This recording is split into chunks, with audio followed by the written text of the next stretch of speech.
அனைவருக்கும் வணக்கம். இது நம்ம YouTube channel trading view Tamil. இதில் டெய்லி மார்க்கெட் எப்படிலாம் ட்ரேட் ஆகிட்டு இருக்கு, முக்கியமாக நிஃப்டி 50 இண்டெக்ஸ் வந்து டெய்லி பேசிஸில் எப்படிலாம் ட்ரேட் ஆகிறதுக்கான வாய்ப்புகள் இருக்குது, மார்க்கெட்டுக்கு இதெல்லாம் மேஜர் சப்போர்ட் அண்ட் ரெசிஸ்டன்ஸ் லெவல்ஸாக இருக்கும் அப்படின்ட்டு டெய்லி வீடியோவாக மார்க்கெட் முடிஞ்சதுக்கப்புறம் போஸ்ட் மார்க்கெட் ரிப்போர்ட்டாக பார்த்துட்டு நாளைக்கு மார்க்கெட்டுக்கு இதெல்லாம் மேஜர் சப்போர்ட் அண்ட் ரெசிஸ்டன்ஸாக இருக்கும் அப்படின்னு சொல்லிட்டு டெய்லி வீடியோவாக போஸ்ட் பண்ணிட்டு வரோம்.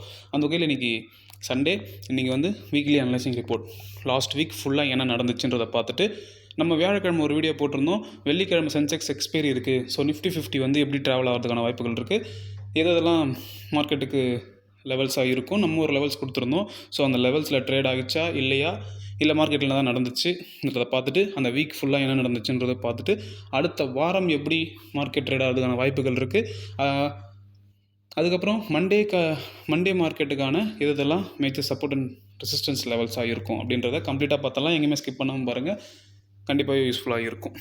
ஸோ இதுதான் வந்து நம்ம கொடுத்துருந்த லெவல்ஸ். வியாழக்கிழமை போட்ட வீடியோ, வியாழக்கிழமை ஈவினிங் போட்ட வீடியோவிலேருந்து கொடுத்த லெவல்ஸ்.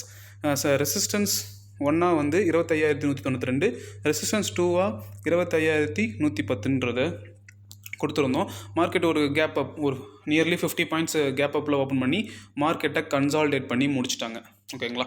இருந்தாலுமே நம்ம டெக்னிக்கலாக பார்க்கும்போது நம்மளுடைய ரெசிஸ்டன்ஸ் 1, இந்த ரெசிஸ்டன்ஸ் 1க்கு மேலே வந்ததுனால நம்மளுடைய ரெசிஸ்டன்ஸ் 1 வந்து சப்போர்ட்டாக மாறிடுச்சு. ஸோ நிறைய முறை நம்மளுடைய சப்போர்ட் எடுத்துகிட்டு மார்க்கெட் நின்றுருக்கு. ஆப்ஷன் ப்ரீமியம்லாம் ஏறி இருக்குது. ஸோ எல்லாமே கொஞ்சம் அதிகமாக தான் இருக்குது. ஸோ கேர்ஃபுல்லாக ட்ரேட் பண்ணுங்கள். இதுதான் நடந்தது. பெருசாக இன்றைக்கி எந்த ஒரு விஷயமும் நடக்கலை. ஜஸ்ட்டு ஸ்ட்ராங் கன்சல்டேஷனாக முடிச்சிட்டாங்க. மந்த்லி எக்ஸ்பீரியும் கூட.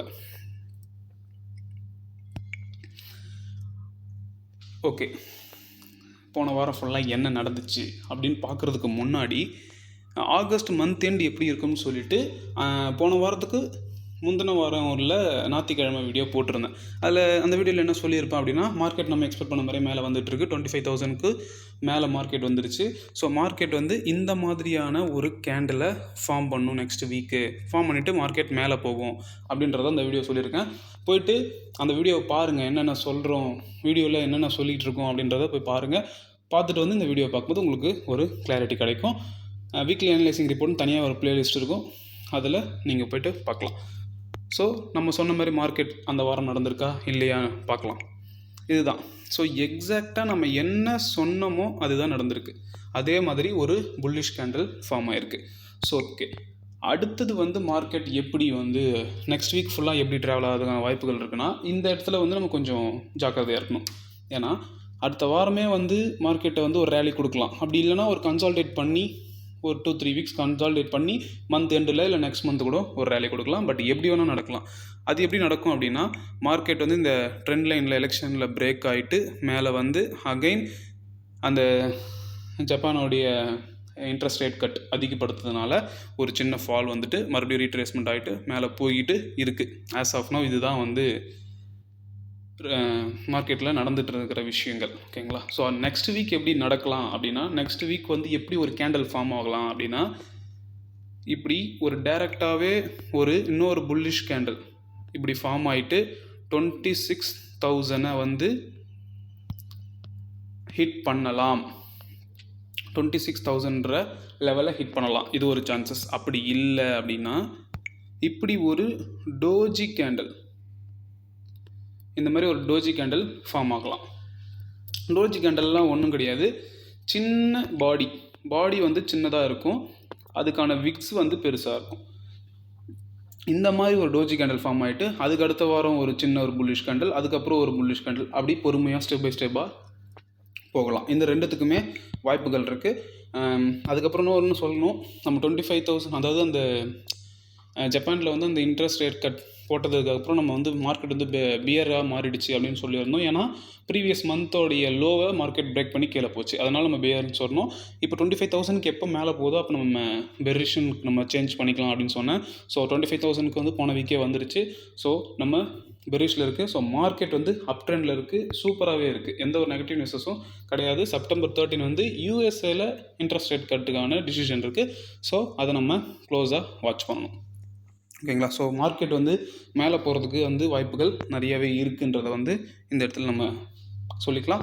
ஸோ நெக்ஸ்ட் வீக் வந்து மார்க்கெட் எப்படி, நெக்ஸ்ட் வீக்கில் வந்து அதாவது அப்கமிங் வீக் வந்து எப்படி நம்ம எக்ஸ்பெக்ட் பண்ண மாதிரி நடந்திருக்கா இல்லையான்றதை நம்ம அடுத்த வாரம் வீக்லி அனலிசிஸ் ரிப்போர்ட்டில் பார்த்துடலாம். அடுத்தது வந்து இதுதான் வந்து நாளைக்கான நிஃப்டி 50க்கான மேஜர் சப்போர்ட் அண்ட் ரெசிஸ்டன்ஸ்.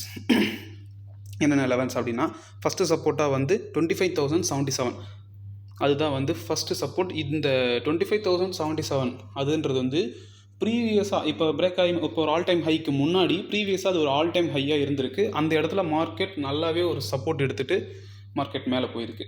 ஓகேங்களா? ஸோ அதனால் 25,077 அதாவது 25,077 வந்து ஒரு மேஜர் சப்போர்ட்டாக இருக்கும். அதுக்கு கீழே மார்க்கெட் வர்றதுக்கான பாசிபிலிட்டிஸ் ரொம்ப ரொம்ப ரொம்ப கம்மி. சப்போஸ் மார்க்கெட் அதுக்கும் கீழே வருது அப்படின்னா சப்போர்ட் 2வாக வந்து 25,000 இருக்கும். சப்போஸ் மார்க்கெட் அதுக்கும் கீழே வருதுன்னா 24,964 இருக்கும். சப்போஸ் மார்க்கெட் மேலே வருது அப்படின்னா ஃப்ரைடே வந்த ஹை, அதாவது ஆல் டைம் ஹை, அதுதான் வந்து 25,266. சப்போஸ் மார்க்கெட் அதுக்கும் மேலே போகுது அப்படின்னா 25,400 வரைக்கும் போகிறதுக்கான வாய்ப்புகள் இருக்குது. சப்போஸ் மார்க்கெட் அதையும் பிரேக் பண்ணி மேலே போகுது அப்படின்னா 25,572 வரைக்கும் போகிறதுக்கான பாசிபிலிட்டிஸ் இருக்குது. ஓகேங்களா? இது எல்லாமே வந்து இந்த வீடியோவில் சொல்கிற விஷயங்கள், இந்த சார்ட், இது எல்லாமே வந்து என்னுடைய தனிப்பட்ட கருத்து தான். ஸோ இது எல்லாமே வந்து டெய்லியும் மார்க்கெட்டில் நடக்கணும், இந்த லெவல்ஸில் தான் மார்க்கெட் ட்ரேட் ஆகணும் அப்படின்னு எந்த ஒரு அவசியமும் கிடையாது. அப்படி எக்ஸ்பெக்டும் பண்ணக்கூடாது. ஸோ நீங்கள் வந்து ஒரு பர்சனலாக இன்ட்ரெஸ்ட் எடுத்து ஒரு டெக்னிக்கலாகவோ ஓஐ டேட்டா படியோ இல்லை குளோபல் நியூஸஸ் படியோ நீங்கள் ஒரு அனலைசிஸ் பண்ணுங்கள், நீங்கள் ஒரு ரிசர்ச் பண்ணுங்கள், நீங்கள் வந்து ஒரு டாக்குமெண்டேஷன் பண்ணுங்கள். அப்படி பண்ணும்போது உங்களுக்கு வந்து என்னை விட பெட்டரான பாயிண்ட் ஆஃப் வியூ கிடைக்கலாம். ஸோ அது கூட நம்மளோட வீடியோ உங்களுக்கு ஏதாவது ஒரு வகையில் யூஸ்ஃபுல்லாக இருக்குன்னா ரொம்பவே நல்லாயிருக்கும். ஸோ நீங்கள் பர்சனலாக ஒரு ஒர்க் பண்ணால் மட்டும்தான் உங்களுக்கு ஒரு ஐடியா வரும். அதை விட்டுட்டு 4-5 யூடியூப் சேனலை மட்டும் சப்ஸ்கிரைப் பண்ணி வச்சுட்டு அவங்க என்ன சொல்கிறாங்கன்னு மட்டும் தயவுசெய்து அந்த வழியில் போயிடாதீங்க. ஓகேங்களா? நிறைய வீடியோஸ் கேளுங்க, என்ன சொல்கிறாங்க, உங்களுக்கு தெரியாத விஷயங்களை சொல்கிறாங்களா இல்லை உங்களுக்கு தெரிஞ்ச விஷயத்த சொல்கிறாங்களா. தெரிஞ்ச விஷயத்த சொன்னாங்கன்னா இன்னும் அதை வந்து நம்ம எப்படி கிளியர் அண்ட் கட்டாக புரிஞ்சுக்கலாம். தெரியாத விஷயத்த சொன்னாங்கன்னா அது என்ன அப்படின்னு சொல்லிட்டு தேடி கண்டுபிடிக்க பாருங்கள். ஓகேங்களா? அதுக்கு முன்னாடி உங்களுடைய ரியல் மணி வச்சு ட்ரேட் பண்ணுறதுக்கு முன்னாடி ஒரு 3 months வந்து நீங்கள் பேப்பர் ட்ரேடிங் பண்ணணும். பேப்பர் ட்ரேடிங் பண்ணும்போது தான் உங்களுக்கு வந்து ஸ்கில்ஸ் அண்ட் எக்ஸ்பீரியன்ஸ் டெவலப் ஆகும். எப்படிலாம் மார்க்கெட் ரியாக்ட் ஆகும், அதுக்கு நம்ம எப்படி ஃபினான்ஷியலாகவும் சைக்காலஜிக்கலாகவும் ரியாக்ட் பண்ணணும் அப்படின்றத உங்களால் பேப்பர் ட்ரேடிங்கில் மட்டும்தான் கற்றுக்க முடியும். ப்ராப்பராக 3 months பேப்பர் ட்ரேடிங் பண்ணிவிட்டு உங்களால் கன்சிஸ்டண்ட்டாக ப்ராஃபிட் பண்ண முடியும் அப்படின்னா உங்களுடைய ஃபினான்ஷியல் அட்வைசரை கன்சல்ட் பண்ணிவிட்டு எப்படி இன்வெஸ்ட்மெண்ட் பண்ணலாம், எப்படி ட்ரேடிங் பண்ணலாம் அப்படின்றத பிளான் பண்ணிக்கோங்க.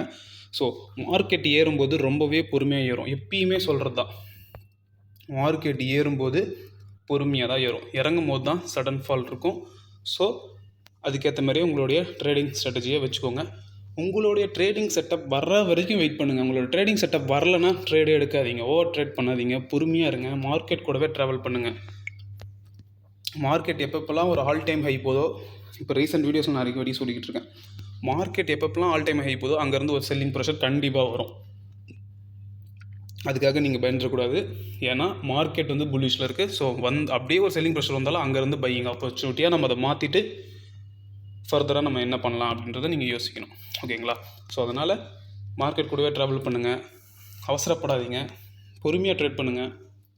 எல்லாமே வந்து ஒரே நாளில் மாறிடும். இன்றைக்கி நீங்கள் 10,000 போட்டுறீங்க, இல்லை ஒரு 10 லட்ச ரூபா போடுறீங்க, இல்லை ஒரு 10 கோடி ரூபா போடுறீங்க, வாட் எவர் உங்களுடைய கேபிட்டல், நாளைக்கே வந்து அது அப்படியே 100% மாறிடணும், நாளைக்கே உங்களுடைய பிரச்சனைகளில் பாதி தீர்ந்துடணும் அப்படின்லாம் நினச்சிங்கன்னா ஷேர் மார்க்கெட் அதுக்கு இடம் கிடையாது. இது வந்து பிஸ்னஸ். ஃபஸ்ட் அந்த பிஸ்னஸ்னால் என்னன்றதை நம்ம ஓவர் வியூ இருக்கணும், வெளியே இருந்து பார்க்கணும் என்னதான் பிஸ்னஸ் நடக்குதுன்ட்டு. அடுத்தது அந்த பிஸ்னஸை பற்றி பேப்பர் ஒர்க் பண்ணணும், ஸ்டடி பண்ணணும். இது எல்லாம் பண்ணிவிட்டு சின்னதாக ஒரு ட்ரை பண்ணணும். அதுதான் அந்த பேப்பர் ட்ரேடிங் சொல்கிறது. அதுக்கப்புறம் தான் இந்த ப்ராசஸ்லாம் பண்ணும்போதே உங்களுக்கு ஒரு ஐடியா வந்துடும், நமக்கு வந்து இது செட் ஆகுமா ஆகாதா அப்படின்றது உங்களுக்கு ஐடியா வந்துடும். அதுக்கப்புறம் நீங்கள் உங்களுடைய டிசிஷனை நீங்கள் ஓனாக நீங்கள் எடுக்க வேண்டியது தான். ஸோ இவ்வளோ ப்ராசஸ் இருக்குது. ஸோ ப்ராசஸை நம்புங்க, ட்ரஸ்ட் த ப்ராசஸ். கண்டிப்பாக அது வந்து எந்த இடத்துலையுமே கைவிட்டுறாது. இந்த விஷயம் இல்லை, நீங்கள் எந்த ஒரு விஷயத்தையுமே வந்து ஃபுல் ஃபோக்கஸ்டாக எந்த ஒரு, அதாவது எப்படி சொல்கிறது, சந்தேகமும் இல்லாமல் நீங்கள் ட்ரஸ்டடாக ஒரு ஒர்க்குக்காக நீங்கள் லவ் பண்ணி கரெக்டாக அதை பண்ணீங்க அப்படின்னா கண்டிப்பாக அது உங்களுக்கு ஏதாவது ஒரு வகையில் வந்து யூஸ்ஃபுல்லாக இருக்கும். ஓகேங்களா? ஸோ பொறுமையாக இருங்க, அவசரப்பட்டு ட்ரேட் பண்ணிக்காதீங்க. ஓவர் ட்ரேடிங் வந்து கண்டிப்பாக நீங்கள் அவாய்ட் பண்ணணும். ஓகேங்களா? ஸோ கேர்ஃபுல்லாக இருங்க. ஓகே, ஸோ நாளைக்கு பார்க்கலாம் மார்க்கெட்டில் எப்படி இப்படிலாம் ட்ரேட் ஆகுது என்ன ஏதுன்றதை. நாளைக்கு போஸ்ட் மார்க்கெட் ரிப்போர்ட்டில் மார்க்கெட் முடிஞ்ச பிறகு நம்ம டிஸ்கஸ் பண்ணலாம். ஸோ சேஃபாக இருங்க, ஓவர் ட்ரேட் பண்ணாதீங்க. நன்றி, வணக்கம்.